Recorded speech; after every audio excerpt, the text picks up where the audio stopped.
ರಾಜ್ಯ ಸರ್ಕಾರದ ನಿರೀಕ್ಷಿತವಾದಂತಹ ಬಹು ನಿರೀಕ್ಷಿತವಾದಂತಹ ಒಂದು ಯೋಜನೆ ಬಿಡದಿ ಟೌನ್ಶಿಪ್ ಅನ್ನು ವಿರೋಧಿಸಿ ರೈತರು ಬಿಡದಿ ಭಾಗದ ರೈತರು ಪ್ರತಿಭಟನೆಯಲ್ಲಿ ನಿರತರಾಗಿದ್ದಾರೆ.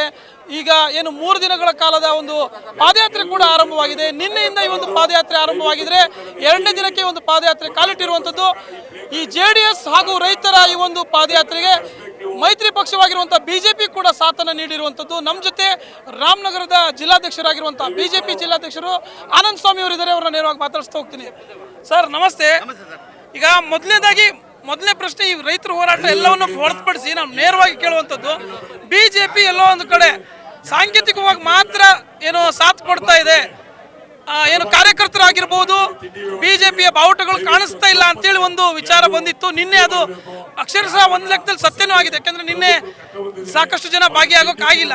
ಬಟ್ ಇವತ್ತು ನೀವು ಎಲ್ಲ ಕಾಣಿಸ್ಕೊಳ್ತಾ ಇದ್ದೀರಾ. ಇವತ್ತು ಈ ಒಂದು ಪ್ರತಿಭಟನೆಯಲ್ಲಿ ಭಾಗಿಯಾಗಿದ್ದೀರಾ, ಪಾದಯಾತ್ರೆಯಲ್ಲಿ ಭಾಗಿಯಾಗಿದ್ದೀರಾ. ಏನ್ ಹೇಳ್ತೀರಿ ಸರ್? ಮೊದಲನೇದಾಗಿ ರೈತರ ಹೋರಾಟವನ್ನ ಇನ್ನೊಂದ್ಸರಿ ಮಾತಾಡಿ. ಬಟ್ ಮೊದಲನೇದಾಗಿ ತಮ್ಮ ಪಕ್ಷದ ವಿಚಾರ ಸರ್. ಮೊನ್ನೆ ಏನು JDS ಹಾಗೂ ಬಿಜೆಪಿ ಮೈತ್ರಿ ಹೋರಾಟ ಮಾಡಬೇಕು ಅಂತ ನಮ್ಮ ರಾಜ್ಯ ನಾಯಕರಾದಂಥ ಅಶೋಕ್ ಸಾಹೇಬರು ಮತ್ತು ವಿಜೇಂದ್ರನ್ ಅವರೆಲ್ಲ ತೀರ್ಮಾನ ಮಾಡಿದ್ಮೇಲೆ ನಮಗೆ ಜಿಲ್ಲೆಗೆ ಮಾಹಿತಿ ಬಂದ ತಕ್ಷಣ ನೆನ್ನೆಯಿಂದ ಕೂಡ ನಾವು ಪಾಲ್ಗೊಂಡಿದ್ವಿ. ನಾವು ನೆನ್ನೆಯಿಂದ ಪಾಲ್ಗೊಂಡು ನಮ್ಮ ನಿಖಿಲ್ ಕುಮಾರಸ್ವಾಮಿ ಅವ್ರ ಜೊತೆಲಿ, ನಮ್ಮ ವಿರೋಧ ಪಕ್ಷ ನಾಯಕರಾದಂಥ RR ಶೇಖರ್ ಅವ್ರ ಜೊತೆಲಿ ಹಾಗೂ ನಮ್ಮ ನಾಯಕರಾದಂಥ ಸನ್ಮಾನ್ಯ ಕುಮಾರಸ್ವಾಮಿ ಅವ್ರ ಜೊತೆಲಿ ಪಾದಯಾತ್ರೆ ನಮ್ಮ ಕೂಡ ಹಮ್ಮಿಕೊಂಡಿದ್ದು. ಸಾಯಂಕಾಲದವರೆಗೂ ಪಾದಯಾತ್ರೆ ಮಾಡಿದ್ವಿ. ಈಗ ಎಂದಿನಂತೆ ಬೆಳಿಗ್ಗೆ ಮತ್ತೆ ಪಾದಯಾತ್ರೆಗೆ ಸೇರ್ಕೊಂಡಿದ್ದೀವಿ. ನಮ್ಮ ಹೋರಾಟ ನಿರಂತರವಾಗಿರ್ತದೆ. ಏನು NDA ಹೋರಾಟ ಮಾಡ್ತಾ ಇದೆ, ಏನು JDS ಮತ್ತು ಬಿಜೆಪಿ ಎರಡೂ ಕೂಡ ಹೋರಾಟ ಮಾಡ್ತಾ ಇದೆ ರೈತರ ಪರವಾಗಿ. ಆ ಹೋರಾಟವು ನಿರಂತರವಾಗಿ ಇದನ್ನ ತಾರ್ಕಿಕ ಅಂತ್ಯಕ್ಕೆ ತಗೊಂಡೋಗ್ತೀವಿ ಸರ್. ಈಗ ಮೊದಲನೇದಾಗಿ ರೈತರ ಪರವಾದಂಥ ಹೋರಾಟ, ನೀವೀಗ ಮೈತ್ರಿಯಲ್ಲಿ ಇರೋದ್ರಿಂದ JDSಗೆ ಸಾಥನ್ನು ನೀಡಿದಿರಾ. ಬಿಜೆಪಿ JDS ಒಟ್ಟಿಗೆ ಏನು ರೈತರ ಪರವಾಗಿ ಹೋರಾಟವನ್ನು ಕೂಡ ಮಾಡಕ್ ಮುಂದಾಗಿದ್ದೀರಾ. ಆದ್ರೆ ಈ ಭಾಗದ ರೈತರು ಭೂಮಿ ಬಿಟ್ಟುಕೊಡಲ್ಲ ಅಂತಂದ್ರೂ ಕೂಡ ರಾಜ್ಯ ಸರ್ಕಾರ ನಿರಂತರವಾಗಿ ಟೌನ್ಶಿಪ್ ಮಾಡ್ತೀವಿ ಅಂತ ಹೇಳಿ ಹೊರಟಿರುವಂತದ್ದು. ಸರ್, ಈಗಾಗಲೇ ಈ ಹಿಂದೆ ಅಧಿಸೂಚನೆಗಳು ಹೊರಡಿಸಿದಾಗ ರೆಡ್ ಝೋನ್ ಮಾಡಿದಾಗ 2,000 ಎಕರೆ ಇತ್ತು ಸರ್ಕಾರಿ ಜಾಗ. ಈಗ ಬರೀ 500ರಿಂದ 600 ಎಕರೆ ಸರ್ಕಾರಿ ಜಾಗ ಇದೆ. ಇದನ್ನೆಲ್ಲ ಮಾಫಿಯಾಗಳು ಒತ್ತರಿಸ್ಕೊಂಡಿವೆ, ಅದನ್ನ ಅಕ್ಯುಪೈಡ್ ಮಾಡ್ಕೊಂಡಿವೆ. ಅವ್ರಿಗೆ ನೇರವಾಗಿ ದುಡ್ಡು ಬರ್ತದೆ, ಅದಕ್ಕೆ ನಮಗೆ ಬೇಕು ಅಂತಾರೆ. ಇಲ್ಲಿ ನಿಜವಾದ ರೈತ ಕಷ್ಟಪಟ್ಟು ದುಡಿಯೋನು ಯಾರು ಈ ಹೋರಾಟ ಏನು ಟೌನ್ಶಿಪ್ ಇದೆ ಅದನ್ನು ವಿರೋಧ ಮಾಡ್ತಾ ಇದ್ದಾರೆ. ಅದಕ್ಕೆಲ್ಲ ಈ ರೈತರ ಸಾಕ್ಷಿಯಾಗಿದ್ದಾರೆ. ಏನು 511 ದಿನ ಈ ಹೋರಾಟ ಮಾಡ್ಕೊಂಡು ಬಂದಿದ್ದಾರೆ. ರೈತ ಮಹಿಳೆಯರನ್ನ ಕೇಳಿದ್ರೆ ಗೊತ್ತಾಗುತ್ತೆ ಇಲ್ಲಿ ರೈತರ ಹೋರಾಟ ಯಾವ ಸ್ವರೂಪವನ್ನು ತಗೊಳ್ತಾ ಇದೆ ಅಂತ. ನಿನ್ನೆ CM ಒಂದು ವಿಡಿಯೋ ಸಂದೇಶವನ್ನು ಹರಿಬಿಡ್ತಾರೆ.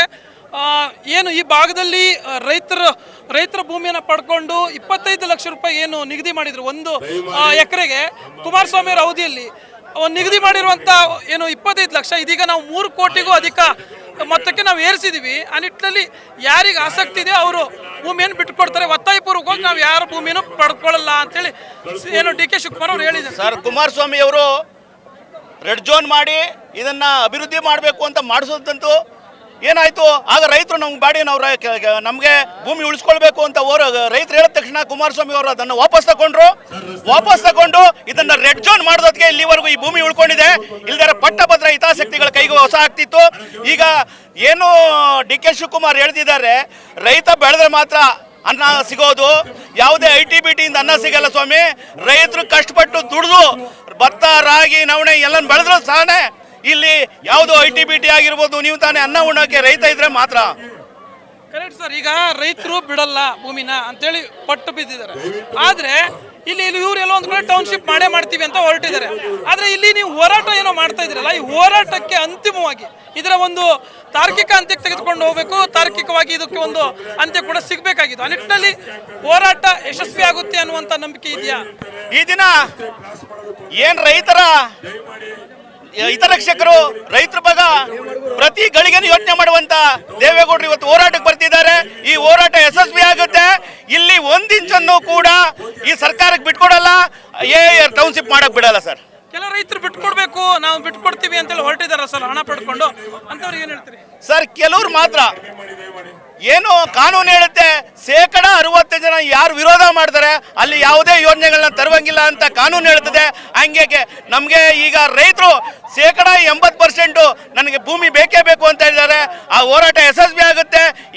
ಇವತ್ತೇ ಆಗ್ಬೋದು, ಇನ್ನು ನಾಳೆ ಆಗ್ಬೋದು. ರೈತರ ಹೋರಾಟಕ್ಕೆ ಜಯ ಸಿಕ್ಕೇ ಸಿಗುತ್ತೆ ಸರ್. ಟೋಟಲಿ ಇದು ಅವೈಜ್ಞಾನಿಕ ಯೋಜನೆ, ಒಟ್ಟು ಇದನ್ನ ಫೇಲ್ಯೂರ್ ಮಾಡಿಸ್ತೀರಿ. ಈ ಯೋಜನೆಯನ್ನ ನಿಷ್ಕ್ರಿಯಗೊಳಿಸಬೇಕು. ರೈತರ ಹೋರಾಟ ಜಯ ಆಗಬೇಕು. ಈ NDA ಹೋರಾಟಕ್ಕೆ ಜಯ ಆಗುತ್ತೆ ಸರ್. ಎಸ್ ವೀಕ್ಷಕರು, ಇದಿಷ್ಟು ಆನಂದ್ ಸ್ವಾಮಿ ಅವರ ಮಾತು. ಒಟ್ಟಾರೆಯಾಗಿ ಈ ಭಾಗದ ರೈತರು ಏನಿದ್ದಾರೆ, ಇವರು ಭೂಮಿಯನ್ನ ನಾವು ಬಿಟ್ಟುಕೊಡಲ್ಲ, ಈ ಒಂದು ಟೌನ್ಶಿಪ್ ಅನ್ನ ಮಾಡೋಕೆ ಬಿಡಲ್ಲ. ಈ ಒಂದು ಹೋರಾಟದ ಪರವಾಗಿ ನಾವು JDS ಜೊತೆಯಲ್ಲಿ ಇರ್ತೀವಿ ಅಂತೇಳಿ ನೇರವಾಗಿ ಇಲ್ಲಿ ತಿಳಿಸಿರುವಂತದ್ದು. BJP JDS ಮೈತ್ರಿಯೊಂದಿಗೆ ಈ ಹೋರಾಟ ಮುಂದುವರಿಯುತ್ತೆ, ಯಾವುದೇ ಕಾರಣಕ್ಕೂ ಈ ಯೋಜನೆ ಆಗೋಕೆ ಬಿಡಲ್ಲ ಅಂತ ಸ್ಪಷ್ಟವಾಗಿ ಅವರು ತಿಳಿಸಿರುವಂತದ್ದು. ವಿಡಿಯೋ ಜರ್ನಲಿಸ್ಟ್ ಸಂಜಯ್ ಜೊತೆ ಜಯಲೇಗೌಡ್, ಸಂಪೂರ್ಣ ನ್ಯೂಸ್, ಬಿಡದಿ.